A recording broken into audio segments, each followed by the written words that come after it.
नमस्कार शेतकरी मित्रांनो, माझं नाव सतीश रमेशराव लिंगरवार।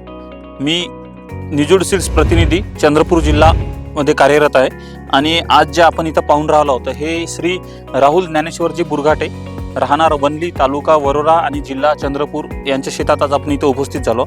आणि निजूड सीड्सचं हे जे इथं आज आपण पाहत आहोत हे नवनीत हे वाण आहे आणि नवनीत या वाणाची आज आपण पाहणी करणार आहोत। तर नवनीत हे जे वाण आहे तर इथे 3x1 ह्या अंतरामध्ये यांनी सघन लागवडीमध्ये हे वाण लावलेलं आहे आणि आज जे आहे तर इथं सघन लागवडीमध्ये 14,520 झाडे इथं बसून राहिलेले आहे। आणि आज जर इथं म्हटलं आपण तर इथं सरासरी बोंडाची जर आम्ही काढलेली आहे तर ती सरासरी येऊन राहिली इथं 35 बोंडाची।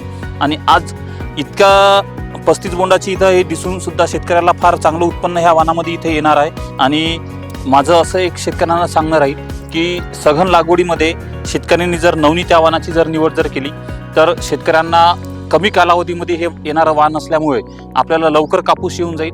आणि जर ज्यांच्याकडे पाण्याची व्यवस्था म्हणजे सिंचनाची व्यवस्था आहे ते शेतकरी याच्यावर दुसरं पीक सुद्धा घेऊ शकतात, म्हणजे रबीचं पीक सुद्धा, गहू, चना किंवा आपण इतरही पीक आपण याच्यावर घेऊ शकतो।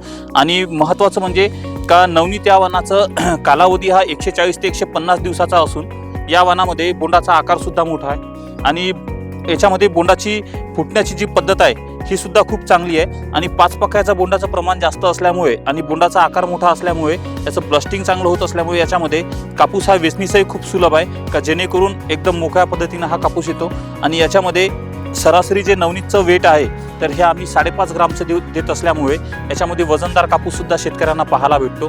तर त्याच्यामुळे माझं सर्व शेतकऱ्यांना सांगणं राहील की हे कमी फवारणीमध्ये लवकर येणारं वाण आणि सोबतच दुसरं पीक सुद्धा आपण याच्यावर घेऊ शकतो। आणि ह्या सर्व गोष्टी असल्यामुळे इतर सर्व शेतकऱ्यांनी नवनीत या वाणाकडे एक चांगल्या पद्धतीनं याचा विचार करून अवलंबन करावा आणि नवनीत या वाणाचं उत्पन्न वाढवण्याच्या हिशोबाने या वाणाची लागवड करावं असं मी सर्वांना सांगू इच्छितो। धन्यवाद।